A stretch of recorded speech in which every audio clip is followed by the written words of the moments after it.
Shalom Bapak Ibu. Kalau Anda menyangka saya sedang berlibur, berjalan-jalan di pinggir pantai, menikmati angin segar sepoi-sepoi, dan menikmati segelas jus ini, berarti Anda telah gagal paham. Karena saya sampai dengan hari ini masih di rumah aja. Gagal paham ternyata terjadi sejak zaman Yesus.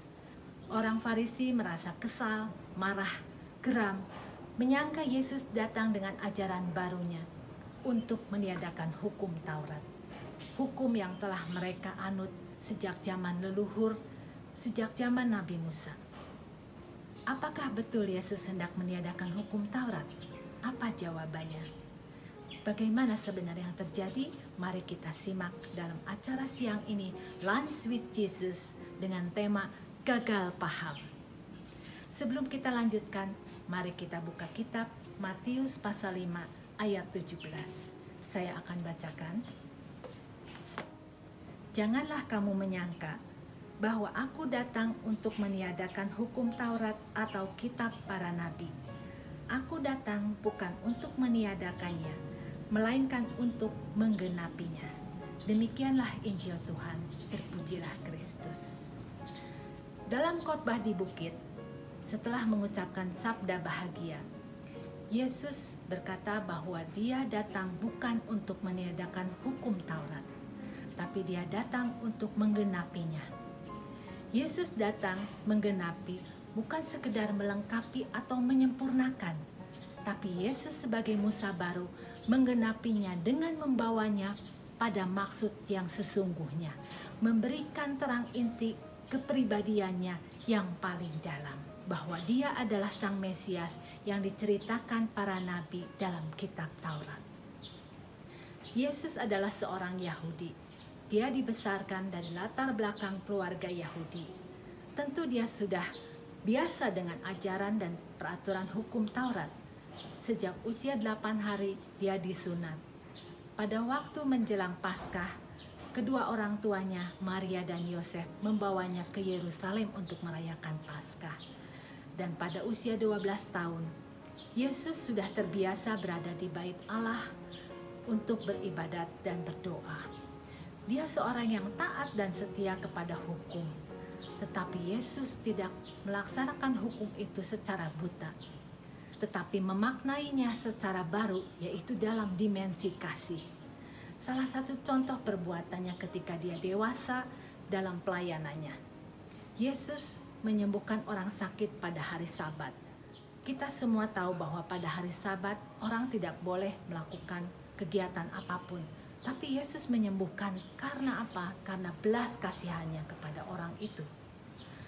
Sebaliknya orang Farisi taat kepada aturan hukum Taurat hanya secara lahiriah saja. Mereka taat karena takut kepada hukum itu, merasa berdosa kalau tidak melaksanakannya. Jadi mereka sebenarnya terkungkung, terbebani oleh aturan dan kewajiban-kewajiban hukum itu sendiri. Apa yang Yesus mau? Yesus mau kita melaksanakan hukum dan aturan dengan sebuah kesadaran. Kesadaran bahwa kita mencintai Tuhan. Saya mencintai Tuhan. Oleh karena itu saya melaksanakan hukum dan aturannya dengan hati yang gembira, tanpa rasa takut dan merasa bersalah. Itulah hukum yang memerdekakan.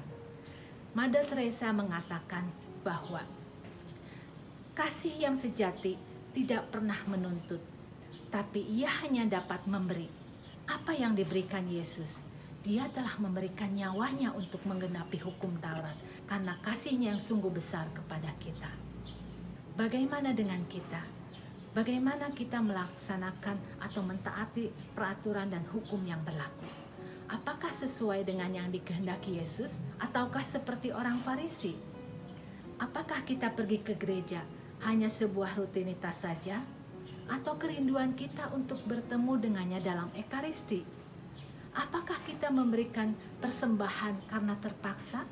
Bukan karena sebagai wujud syukur? Apakah kita melakukan pengakuan dosa karena kerinduan kita akan pertobatan dan mohon pengampunan dari Tuhan? Bapak Ibu sekalian, Tentunya kita tidak mau gagal paham seperti orang Farisi, bukan? Kita mau melaksanakan hukum dan aturan Tuhan, perintah-perintahnya, karena kasih kita kepada Tuhan yang telah terlebih dahulu mengasihi kita. Kita semua dipanggil untuk menggenapi hukum Taurat itu. Bagaimana caranya? Yaitu dengan menjadi pelaku firman, berlandaskan kasih kepada Allah dan sesama. Sebagaimana hukum kasih, kita pun dipanggil untuk mengasihi Allah dengan totalitas hidup kita, dan untuk mengasihi sesama seperti kita mengasihi diri sendiri. Anda siap? Mari kita berdoa. Demi nama Bapa dan Putra dan Roh Kudus. Amin. Allah Bapa sumber segala rahmat, terima kasih atas firman-Mu hari ini. Bimbinglah agar kami mampu mengasihi dan melaksanakan perintah-perintah-Mu, karena kami mengasihi Engkau seperti Engkau telah mengasihi kami. Semoga dengan Roh Kudus-Mu kami beroleh damai dan sukacita-Mu. Demi perantaran Kristus, Putra-Mu kini dan sepanjang segala abad. Amin. Demi nama Bapa dan Putra dan Roh Kudus. Amin. Tuhan Yesus memberkati.